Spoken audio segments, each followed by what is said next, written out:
Hello friends, good morning. Last લેક્ચરની અંદર આપણે ક્વેશ્ચન સોલ્વ કર્યા હતા મોમેન્ટ ઓફ ઇનર્શિયાના, જેની અંદર આપણે જોયું હતું કે લંબ અક્ષ અને સમાંતર અક્ષ પ્રમેયનો ઉપયોગ કઈ રીતે થાય. હવે આપણે જોઈશું કેવિટી પ્રોબ્લેમ્સ. કેવિટી એટલે કે ખાલી જગ્યા, જેના વિશે ઓલરેડી આપણે દ્રવ્યમાન કેન્દ્ર ચેપ્ટરની અંદર શીખી ગયા છીએ. અને ફરીથી એ જ પ્રકારના ક્વેશ્ચન, પરંતુ અહીંયા આપણને જડત્વની ચાક માત્રા શોધવાની કીધી હશે. તો ચાલો જોઈએ કે કયા પ્રકારના ક્વેશ્ચન પૂછી શકાય. તો તમે જોઈ શકો છો એક્ઝામ્પલ નંબર 1, 4r ત્રિજ્યાની એક ડિસ્ક એટલે કે વર્તુળાકાર તકતી આપણને આપેલી છે, જેના પર સિગ્મા કેજી પર મીટર સ્ક્વેર પ્રમાણે દળ વિતરણ થયેલું છે. આની અંદરથી r ત્રિજ્યાની એક વર્તુળાકાર પ્લેટ કાપી લેવાની છે, કે જે ઓરિજિનલ સેન્ટરથી 2r જેટલા અંતરે છે, આકૃતિમાં દર્શાવ્યું છે. અને હવે એવું કીધું છે કે બાકી વધેલા ભાગની જડત્વની ચાક માત્રા શોધો. તો બાકી વધેલા ભાગની જડત્વની ચાક માત્રા કઈ અક્ષને અનુલક્ષીને શોધવાની છે? તો તમે જોઈ શકો છો કે ઓરિજિનલ તકતીના કેન્દ્ર પર, કેન્દ્રમાંથી પસાર થતી અક્ષ આપણને આપેલી છે, બરાબર. તો એને અનુલક્ષીને, આને અનુલક્ષીને આપણે અહીંયા જડત્વની ચાક માત્રા શોધવાની છે. તો જો આ પ્રકારના પ્રશ્નો સોલ્વ કરવા હોય ને, તો એકદમ ઈઝી વસ્તુ છે. શું કરીશું? તો કે આખાની જડત્વની ચાક માત્રા શોધીશું આ અક્ષ પર, પછી આની જડત્વની ચાક માત્રા શોધીશું આ અક્ષ પર, અને પછી બંનેની બાદબાકી કરી દઈએ તો બાકી રહેલા ભાગની મળી જાય આ અક્ષ પર. સમજાય છે મેં શું કીધું? આપણે બે કામ કરીશું. આખાની શોધીશું આ અક્ષ પર. તો સૌથી પહેલા તો આખાની શોધવી હોય તો મને સૌથી પહેલા એનું દળ જોઈએ. તો આખાનું દળ આપણે ધારો કે એમ કહી દઈએ કે m1 છે. આ જે આખો ભાગ છે એનું દળ m1 છે. તો હું m1 શોધું તો m1 બરાબર લખાશે સિગ્મા ઇન્ટુ વર્તુળાકાર તકતી છે એટલે પાઈ r સ્ક્વેર જેટલું ક્ષેત્રફળ થાય, પરંતુ ત્રિજ્યા છે આની 4r આખાનો સ્ક્વેર એટલે સિગ્મા ઇન્ટુ 16 પાઈ r સ્ક્વેર લખાય. એવી જ રીતે જો હું આ નાના ભાગની વાત કરું તો એનું દળ ધારો કે m2 છે. તો એના દળની વાત કરીએ તો m2 is equal to sigma into pi into r square એટલે કે સિગ્મા ઇન્ટુ પાઈ r સ્ક્વેર આવું લખાય. લગભગ દરેકને સમજાતું હશે. તો અહીંયાથી આપણે જો હું એમ કહી દઉં કે આની કિંમત m છે, સિગ્મા ઇન્ટુ પાઈ r સ્ક્વેરની કિંમત m છે, તો સિગ્મા ઇન્ટુ 16 પાઈ r સ્ક્વેરની કિંમત કેટલી થઈ ગઈ? 16m થઈ ગઈ એમ કહી શકું? બોલો, સમજાય છે? તો આ રીતે કંઈક આપણે લખી શકીશું 16m અને m. હવે હું જડત્વની ચાક માત્રા શોધું છું. તો જોઈએ આપણે આખાની જડત્વની ચાક માત્રા આ પોઈન્ટને અનુલક્ષીને. તો I1 બરાબર લખાશે, કેટલી લખાય? તો કે આ તકતી માટે તો એના કેન્દ્રમાંથી ને સમતલને લંબ અક્ષ જ છે એટલે 1/2 mr સ્ક્વેર લખાય. તો હાફ m1 ઇન્ટુ 4r આખાનો વર્ગ લખાય, કેમ કે એની ત્રિજ્યા 4r છે. તો હવે અહીંયાથી આપણે એમ કહી શકીએ કે half 16m into 16r square. બોલો, સમજાય છે? તો આ રીતે કંઈક ગણીશું એટલે આ જ આપણો આન્સર થયો એમ રાખીએ અત્યારે. હવે હું જો I2 લખું તો I2 એટલે કે આ તકતીની આ બિંદુને અનુલક્ષીને જડત્વની ચાક માત્રા. તો પહેલા આની પોતાના કેન્દ્રની આસપાસ શોધીએ અહીંયા. તો અહીંયા શોધીએ તો એની પણ લખાય 1/2 mr સ્ક્વેર. તો હાફ એનું પોતાનું દળ છે m, તો m લખી દઈએ ઇન્ટુ r સ્ક્વેર. તો r એની ત્રિજ્યા એ r જ છે એટલે r સ્ક્વેર પ્લસ, હવે મારે અહીંયાથી સમાંતર અક્ષ પ્રમેય આપીને 2r જેટલા અંતરે એને ખસેડવાની. તો m દળની તકતી અને 2r જેટલા અંતરે ખસેડવાનું એટલે 2r નો સ્ક્વેર. તો થઈ ગયું કેટલું? 4mr square plus half mr square. બોલો, 4 વત્તા અડધું એટલે 4.5. 4.5 એટલે લખાય 9/2 mr સ્ક્વેર. અહીંયાથી આ કેન્સલ કરીશું ને તો 8 થઈ જશે અને 16 8 128 થાય લગભગ, બરાબર ને? તો 128 mr સ્ક્વેર આવું કંઈક લખી શકાય. મારે શોધવી છે પરિણામી. તો અહીંયાથી આપણે એમ કહી શકીએ કે નેટ I નેટ પરિણામી I net is equal two I1 minus I2. તો I1 કેટલું થઈ ગયું? 128 mr square minus 9/2 mr square એટલે 128 દુ 256 માંથી 9 જાય તો કેટલા વધશે? તો વધશે 247. 247 247 ડિવાઈડ બાય 2 mr². હવે બોલો m ની કિંમત શું લીધી હતી આપણે? તો sigma into pi r square, એને આપણે m કીધું હતું. તો m ની વેલ્યુ આપણે પાછી મૂકી દઈએ અહીંયાથી. તો 247 બાય 2 m એટલે sigma into pi r square, અને બીજો આર સ્ક્વેર ઓલરેડી છે જ એટલે આર રેસ ટુ ટોટલ થઈ જશે 4. બોલો સમજાય છે? આ રીતે ક્વેશ્ચન સોલ્વ કરી શકાય. કેવિટી પ્રોબ્લેમ્સના એકદમ ઇઝી ક્વેશ્ચન્સ છે. બરાબર છે? લગભગ તમે સમજી શકો છો કે ખૂબ જ સરળ રીતે પ્રશ્ન સોલ્વ કરી શકાય છે. ક્લિયર થાય છે મારી વાત? હવે આપણે આગળ વાત કરીએ તો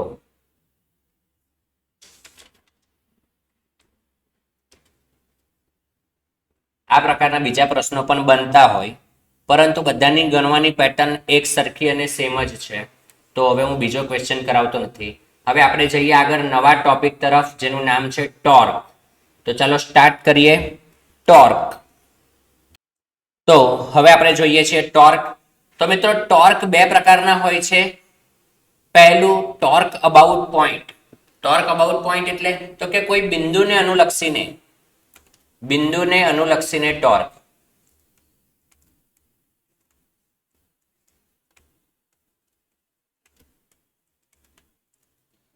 અને બીજું છે ટોર્ક અબાઉટ એન એક્સિસ.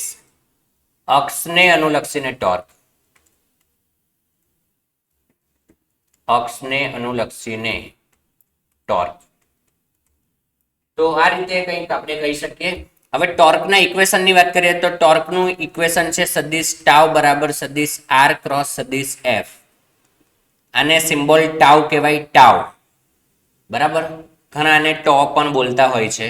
તો ટો અથવા તો ટાઉ જે કંઈ કહેતા હોઈએ, સદિશ રાશિ છે અને ક્રોસ પ્રોડક્ટ છે. તો સીધી વાત છે કે આપણે આમ પણ લખી શકીએ કે આર એફ સાઇન થીટા, જ્યાં થીટા એ આર સદિશ અને એફ સદિશ વચ્ચેનો ખૂણો છે.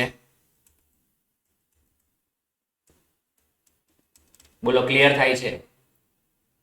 તો અહીંયાથી જો આપણે આકૃતિમાં સમજવાનો પ્રયત્ન કરીએ તો આપણે એમ કહી શકીએ કે કોઈ એક બિંદુ લઈ લઈએ, આ જેને આપણે કહી દઈએ પોઈન્ટ પી. બરાબર? અહીંયાથી હું બનાવું છું સદિશ આર. તો આ થઈ ગયું આપણા માટે આમ સદિશ આર. અહીંયા સુધી જ આ છે સદિશ આર. બોલો ક્લિયર થાય છે? આ ડોટેડ લાઈન રાખું છું કારણ કે આગળ લંબાવી છે એવું આપણે વિચારવાનું છે. તો અહીંયા પી છે, અહીંયા આ બિંદુને આપણે કંઈક ધારો કે એ કહી દઈએ, અને અહીંયાથી હવે આના ઉપર લાગશે ફોર્સ. તો ધારો કે આ રીતે બળ લાગે છે એફ સદિશ. બરાબર? તો તમે જોઈ શકો કે ખરેખર એફ સદિશ અને આર સદિશ વચ્ચે આ ખૂણો બનતો હોય એમ કહેવાય. કારણ કે આર સદિશ આમ જાય છે ને આગળ, તો એની ખરેખર જે દિશા હોય એની સાથે ખૂણો. હંમેશા યાદ રાખવાનું, ખૂણો નક્કી કેવી રીતે કરવાનો? તો એક જ બિંદુમાંથી બંને સદિશ દોરવાના, અને ત્યારે એમની વચ્ચે જે ખૂણો બને એને બે સદિશ વચ્ચેનો ખૂણો કહેવાય. એક જ બિંદુમાંથી બે સદિશો દોરવાના અને ત્યારે એમની વચ્ચે જે ખૂણો બનતો હોય એને બે સદિશ વચ્ચેનો ખૂણો કહી શકાય. અત્યારે આપણે જો વિચારીએ તો આર સદિશ અને એફ સદિશ વચ્ચે અહીંયા થીટા ખૂણો બને છે. અને ખાસ એક વસ્તુ ધ્યાન રાખવી કે અહીંયા ટોર્કની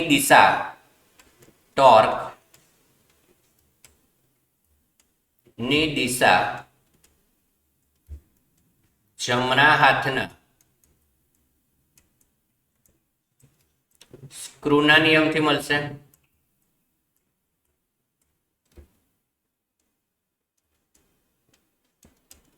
જમણા હાથના સ્ક્રૂના નિયમથી મળશે. એટલે કે પહેલા સદિશને પહેલા સદિશને બીજા સદિશ તરફ ફેરવવામાં આવે ત્યારે જમણા હાથનો સ્ક્રૂ જે દિશામાં ગતિ કરે એ દિશામાં પરિણામી સદિશ મળશે. એટલે અહીંયા તમે દોરેલી આકૃતિમાં તમે વિચારશો તો આર સદિશને એફ સદિશ તરફ ફેરવો જમણા હાથની મદદથી, તો અંગૂઠો સ્ક્રીનમાં અંદર જતી દિશામાં આવે છે. જુઓ, આર સદિશને એફ સદિશ તરફ ફેરવો તો અંગૂઠો સ્ક્રીનમાં અંદર તરફ જતી દિશામાં આવે છે, જેવું દર્શાવે છે કે ટોર્કની દિશા અંદર તરફ છે. કઈ તરફ છે? અંદર તરફ છે. તો આપણે અહીંયા લખી શકીએ કે ટાઉ સદિશ ઇઝ ઇક્વલ ટુ આર સદિશ ક્રોસ એફ સદિશ, અને એની દિશા આવશે અંદર તરફ, એટલે ક્રોસ વડે દર્શાવાય. બરાબર છે? તો આ થઈ ગઈ ટોર્કની બેઝિક વાત. હવે ટોર્ક એ ખરેખર આપણને શું સમજાવતું હોય? તો મિત્રો, ટોર્ક છે એ આપણને બળની એવી તાકાત સમજાવે છે કે જે પદાર્થને વર્તુળમય ગતિ કરાવી શકતું હોય. બળ પાસે તાકાત તો છે જ કોઈ પણ વસ્તુને ગતિ કરાવવાની, પણ અહીંયા રોટેશન કરાવવાનું છે, તો રોટેશન કરાવવા માટેની બળની જે જરૂરી તાકાત છે એનો આઈડિયા આપણને આપતું હોય છે. એ સદિશ રાશિ છે, અને જેમ આપણે ચર્ચા કરી કે એ જમણા હાથના સ્ક્રૂના નિયમની મદદથી શોધી શકાય. બરાબર છે?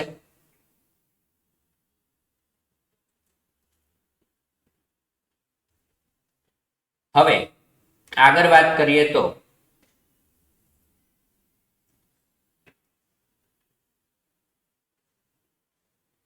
આપણે એમ કહી શકીએ કે તમે આકૃતિમાં જોઈ શકો છો અહીંયા કે આર સદિશનું હેડ હોય ને, આર સદિશનો હેડ, અહીંયા આર સદિશના હેડ પર જ ફોર્સ, બાહ્ય બળ જે લગાડવામાં આવ્યું છે ને એની ટેલ આવે. બરાબર છે? અને આર સદિશની જે ટેલ છે એ ક્યાં હોય? તો કે જેને અનુલક્ષીને ટોર્ક શોધવાનું હોય ને એ હોય. સમજો કે આર સદિશની હેડ, આર સદિશનું જે હેડ છે એના ઉપર લાગતો હોય એફ સદિશ, અથવા તો એમ કહી શકાય કે એફ સદિશની ટેલ આવશે ત્યાં, અને આર સદિશનું જ્યાં ટેલ હોય એ પોઈન્ટને અનુલક્ષીને આપણે મોમેન્ટ શોધવાની હોય. મોમેન્ટ એટલે કે મોમેન્ટ ઓફ ફોર્સ અથવા તો ટોર્ક કહી શકો તમે એને. અને ખાસ ધ્યાન રાખવાનું કે ટોર્ક જે છે એ આધાર રાખે છે point of application of force. બીજી કોણ વસ્તુ આધાર રાખતું? તો point of application of force પર કાર્ય. યાદ છે ને? તો ટોર્ક પણ એ point of application of force પર આધારિત છે.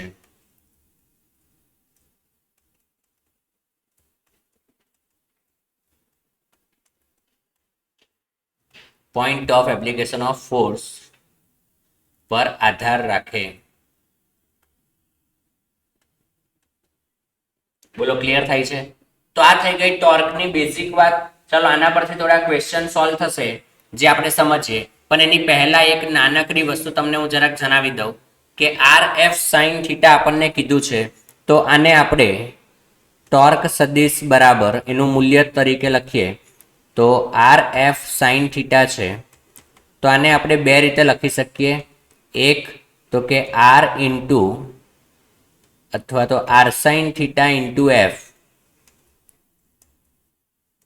તો એમ કહી શકાય કે આર પરપેન્ડિક્યુલર એફ. બરાબર છે? આર પરપેન્ડિક્યુલર એફ એટલે કે આને લખી શકાય કે આર નો એફ ને લંબ ઘટક, આર નો એફ ને લંબ ઘટક ઇન્ટુ એફ. અને એવી જ રીતે આપણે એમ પણ લખી શકીએ કે આર એફ સાઇન થીટા છે, તો એને હું લખીશ r into F sine theta, એટલે કે આર ઇન્ટુ એફ પરપેન્ડિક્યુલર, જેને આપણે એમ કહી શકીએ કે આર ઇન્ટુ એફ નો આર ને લંબ ઘટક તો આ રીતે આપણે કંઈક વિચારી શકીએ. બોલો, ક્લિયર થાય છે? તો હવે જોઈએ આપણે એક્ઝામ્પલ.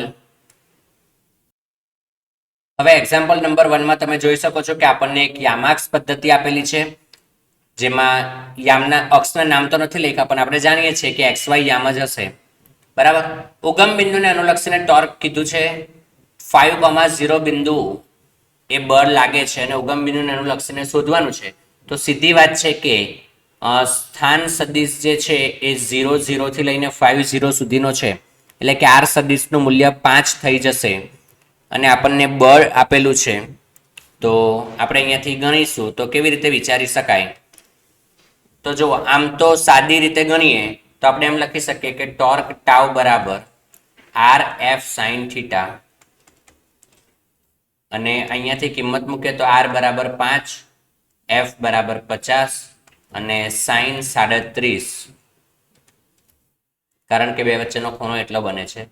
તો 5 ગુણ્યા 50 ગુણ્યા સાઇન 37 એટલે 3/5 લખાય.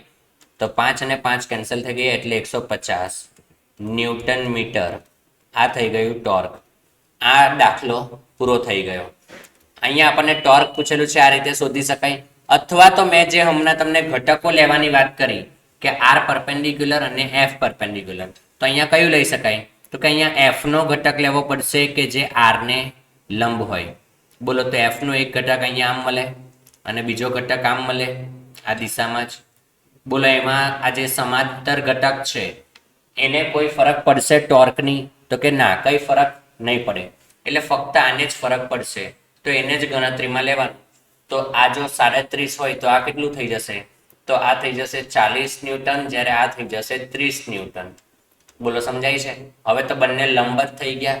જો લંબ થઈ ગયા તો પછી કઈ વિચારવાનું નથી આવતું. તો આના પરથી પણ લખવું હોય તો લખાય ડાયરેક્ટલી કે torque tau is equal to r into F perpendicular, એટલે કે આર તો 5 ના 5 જ હતા અને એફ નો પરપેન્ડિક્યુલર ઘટક 30 આવશે, તો પણ તમે 150 ન્યૂટન મીટર આમ આન્સર લખી શકો. લગભગ દરેકને સમજાતું હશે. તમે બે માંથી કોઈ પણ મેથડ યુઝ કરી શકો, બંનેથી આન્સર સાચા જ આવશે. ક્લિયર થાય છે? તો આ પ્રકારના પ્રશ્ન પણ ઘણી વખત પૂછાતા હોય છે નીટ લેવલ પર. આપણે જોઈએ આગળ વધુ એક ક્વેશ્ચન. હવે ક્વેશ્ચન નંબર 2 જોઈએ. એની પહેલા એક વસ્તુ અહીંયા કહેવાની રહી ગઈ હતી કે એક્ઝામ્પલ નંબર 1 ની અંદર તમે જોશો તો 150 ન્યૂટન મીટર, બરાબર, પણ ટોર્ક એ સદિશ રાશિ છે. તો મારે જો દિશા દર્શાવવી હોય તો દિશા કઈ રીતે આવશે? તો અહીંયા તમે આર સદિશ તમારો આ તરફ છે જમણી તરફ, તો આર સદિશને એફ સદિશ તરફ ફેરવો એટલે કે એન્ટી ક્લોકવાઇઝ ફરશે જમણા હાથના સૂત્રના નિયમ પ્રમાણે. જો તમે વિષમ ઘડી દિશામાં ફેરવો તો અંગૂઠો સ્ક્રીનમાંથી બહાર તરફ આવે અને બહાર તરફની દિશા દર્શાવવા માટે આ રીતે ટપકું અને પછી આમ ગોળ કરવામાં આવે. બરાબર. અંદર તરફની દિશા એટલે ચોકડી અને ગોળ, બહારની દિશા એટલે ટપકું અને ગોળ કરવાનું હોય. તો હવે થઈ ગયું છે આપણું એક્ઝામ્પલ નંબર 2. એક્ઝામ્પલ નંબર 2 ની અંદર જો ચર્ચા કરીએ તો આપણે એમ કહી શકીએ કે અહીંયા મારી પાસે એફ છે ને એ સંપૂર્ણપણે અક્ષની અંદર જ છે, બરાબર, વાય અક્ષ પર. તો અહીંયા હું કોના ઘટક પાડીને વિચારીશ? તો કે આર ના. તો આર નો એવો ઘટક વિચારીશ કે જે એફ ને લંબ હોય. તો બોલો, આ એક ઘટક આ આવે અને બીજો ઘટક આ આવે. બોલો, આમાંથી કયો ઘટક એ એફ ને લંબ છે? બોલો, સીધી વાત છે, સમક્ષિતિજ ઘટક છે એ જ. તો 5 નો આ બાજુનો ઘટક એટલે આ થઈ જાય 4 મીટર અને આ થઈ જશે 3 મીટર. તો આપણે ગણતરીમાં કયો લેવાનો થયો? 4 મીટર. બોલો, સમજાય છે? તો ટોર્ક ટાઉ બરાબર આર પરપેન્ડિક્યુલર ઇન્ટુ એફ લખાય. તો આર પરપેન્ડિક્યુલર થઈ ગયું 4 અને એફ થઈ ગયું 20, એટલે કે આન્સર આવશે 80 ન્યૂટન મીટર. અને અહીંયા પણ કઈ રીતે આવશે? તો તમે આર સદિશ અને એફ સદિશને જો ક્રોસ પ્રોડક્ટ આપો તો તમને જોવા મળશે કે અહીંયા પણ ટોર્ક બહારની દિશામાં જ આવશે, એટલે કે ડોટ અને એના ઉપર ગોળ કરવાનું. બરાબર છે? તો આ રીતે કંઈક લખી શકાય. હવે જોઈએ નેક્સ્ટ ક્વેશ્ચન. આટલો જ આન્સર આવે, આટલું જ સોલ્યુશન. ક્વેશ્ચન મોટો છે, તમે જોઈ શકો છો. ચાલો જોઈએ નેક્સ્ટ. હવે આ ક્વેશ્ચનની અંદર જો આપણે ચર્ચા કરીએ તો આમાં આપણને એવું કીધું છે કે 5-6 બિંદુએ 5y + 6 જે બળ લાગે છે તો 2-3 બિંદુને અનુલક્ષીને ટોર્ક શોધો. તો 2-3 બિંદુ એટલે આપણે એવું કહી શકીએ કે આ હશે આર સદિશની ટેલ, કારણ કે આને અનુલક્ષીને ટોર્ક શોધવાનું છે. આ હશે હેડ, કારણ કે આ જગ્યાએ આટલું બળ લાગે છે. તો અહીંયાથી આપણે એમ કહી શકીએ કે આર સદિશ કેટલો હશે, તો કે એના શીર્ષ માઇનસ હેડ એટલે કે અંતિમ સ્થાન માઇનસ પ્રારંભિક સ્થાન જો આ કરીએ તો આપણને 3,3 મળી જશે. એટલે કે આપણે આને કહી શકીએ 3i + 3j. આ થઈ ગયો આર સદિશ. અને એફ સદિશ કેટલો થાય, તો એ થઈ જશે 5i + 6j. હવે આપણે શોધવાનું છે ટોર્ક. તો ટોર્ક ટાઉ સદિશ બરાબર સદિશ આર ક્રોસ સદિશ એફ લખાશે. એટલે કે આપણે એનો નિશ્ચાયક શોધી નાખીએ તો i j k. આર ના મૂલ્ય લખી દઈએ તો 3 3 અને એફ ના લખી દઈએ તો 5 6. હવે જગ્યા ખાલી રહીને એને 0 લખી દેવાના, બરાબર છે. એટલે નિશ્ચાયક લખાઈ ગયો. હવે નિશ્ચાયક સોલ્વ કરતા લગભગ દરેકને આવડતું હશે. આગળ જ્યારે સદીશો ચાલતા હતા ત્યારે લગભગ શીખવાડ્યું હશે, અથવા તો તમે બોર્ડની અંદર પણ ભણી ગયા હશો. તો અહીંયાથી આપણે નિશ્ચાયક સોલ્વ કરવાની વાત કરીએ તો સૌથી પહેલા આપણે શું કરીશું, તો કે આઈ લખી દઈશું. હવે તો કે આઈની લાઈનમાં આ લાઈન અને આ લાઈન એ બંનેને ભૂલી જવાનું. આઈની લાઈનમાં જે આવતું હોય એને ભૂલી જવાનું. એટલે ખાલી વચ્ચે 3 0 અને 6 0. તો આમ ક્રોસ ગુણાકાર થાય. 3 × 0 - 6 × 0 એટલે કે 0 - 0 - j. વચ્ચે જો હું -j લખું ને તો મારે હવે શું કરવાનું, વચ્ચે જો હું -j લખું તો મારે 3 × 6 અને 5 3 × 0 અને 5 × 0 આમ કરવાનું. અને જો હું પ્લસ જે લખું તો પાછળથી આગળ સાથે ગુણાકાર કરવાનો. પરંતુ હું માઇનસ લખું છું એટલે હું આગળથી પાછળ કરીશ. તો ફરીથી 3 × 0 5 × 0 એટલે 0 - 0 થઈ ગયું. પ્લસ કે સદિશની વાત કરીએ, કે ની વાત કરીએ તો શું થઈ જશે, તો કે ની વાત કરીએ તો જરાક સાફ કરી દઉં. ઓકે, કે ની વાત કરીએ તો કે ની લાઈનમાં જેટલું આવતું હોય એને ભૂલી જવાનું, આ ભૂલી જવાનું. અને અહીંયાથી વાત થઈ ખાલી 3 6 અને 5 3 એટલે 18 - 15. જો આ રીતે લખીએ તો ફાઇનલી આપણો ટોર્ક ટાઉનો આન્સર આવી જશે 3 k ન્યૂટન મીટર. આ થઈ ગયું ટોર્ક. જો એકમ બળનો એકમ ન્યૂટન અને આર સદિશ એ મીટરમાં હોય તો. બોલો ક્લિયર થાય છે? તો આ રીતે પણ પ્રશ્ન પૂછી શકે. હવે એવું જરૂરી નથી કે દર વખતે એક જ બળ આપેલું હોય. એક કરતા વધારે બળ પણ આપેલા હોય, એક કરતા વધારે અંતર પણ આપેલા હોય, અને આખા તંત્ર માટે આપણને એવું કહેવામાં આવ્યું હોય કે તમે અહીંયા ટોર્ક શોધો. તો તમે કેવી રીતે ગણશો? ચાલો જોઈએ. એવા પ્રકારના ક્વેશ્ચન આવેલા હોય તો શું કરવું. હવે એક્ઝામ્પલ નંબર 4 ની અંદર તમે જોઈ શકો છો કે 4 અલગ અલગ કન્ડિશન આપણને એક સાથે આપેલી છે અને બધાને જ માટે એવું કીધું છે કે ઓ બિંદુને અનુલક્ષીને ટોર્ક શોધો. સરસ મજાનો સવાલ છે. સરસ એટલે આપણે આગળ જે બની ગયા ને એ જ પ્રશ્ન છે, બરાબર. પરંતુ અહીંયા દરેક માટે એક સાથે વિચારવાનું છે એટલે આપણે વધુ સારી રીતે સમજી શકીશું. તો લખીએ ટોર્ક. ધારો કે હું પહેલા આની વાત કરું તો અહીંયા જે 20 છે એને લંબ ઘટક એટલે આ બાજુનો સમક્ષિતિજ ઘટક થશે. એટલે લખી શકાશે 5 cos 53 cos 53 એટલે 3/5 લખાશે. અને સાથે 20 ન્યૂટનનું બળ છે. જો આને તમે જોશો તો તમારે ફેરવવાનું આવશે એને એન્ટી ક્લોકવાઇઝ એટલે બહાર એટલે કે ડોટ આવશે. પ્લસ હવે જો હું અહીંયા આની વાત કરું તો આની વાત કરીએ તો અહીંયા શિરોલંબ ઘટક લેવો પડે આર નો. એટલે સાઈન લખાય સાઈન 37, તો 10 ગુણ્યા સાઈન 37 એટલે 3/5 અને ફોર્સ આવશે 10. અહીંયા પણ તમે જુઓ તો આર સદિશ ક્રોસ એફ સદિશ એટલે તમારે ફરીથી એન્ટી ક્લોકવાઇઝ આવશે એટલે કે ડોટ, કારણ કે બહાર તરફ પ્લસ. હવે જો હું આની વાત કરું તો અહીંયાથી 5 અને 10 બંને ઓલરેડી લંબ જ છે, તો 5 અને 10 આ આવશે આપણું ક્લોકવાઇઝ, સોરી એન્ટી ક્લોકવાઇઝ જ આવશે આપણું, એટલે કે ડોટ પ્લસ. આ ચોથાની વાત કરીએ તો tan√2 અને tan છે, તો આનો લંબ ઘટક આ લેવાય જે 10 થઈ જશે કારણ કે 45 નો ખૂણો છે, તો tan√2 ઇન્ટુ ખૂણાનો ઘટક ખૂણાની વેલ્યુ લઈ લઈએ 1/√2 અને ફોર્સ આવશે 10. પરંતુ અહીંયા તમે જોશો ને તો આ ક્લોકવાઇઝ ફરશે એટલે કે અહીંયા આવશે ચોકડી ક્રોસ. બરાબર છે. હવે બધાની કિંમતો આવી જ ગઈ છે, તો અંદર ગુણાકાર આપી દઈએ તો 5 5 અહીંયાથી કેન્સલ થશે એટલે 60, અહીંયાથી 5 કેન્સલ થઈ તો અહીંયા 2, અહીંયા 50 અને અહીંયા √2 કેન્સલ થઈ ગયા તો 20 તારી 60, 60 અને 60 અને 50 એટલે 6 દુ 12, 120 ને 170, 170 ડોટમાં અને 100 ક્રોસમાં, એટલે કે ટોર્ક ટાઉ બરાબર 70 ડોટમાં ન્યૂટન મીટર. આ થઈ ગયો ટોર્કનો આન્સર. લગભગ તમે સમજી શકતા હશો.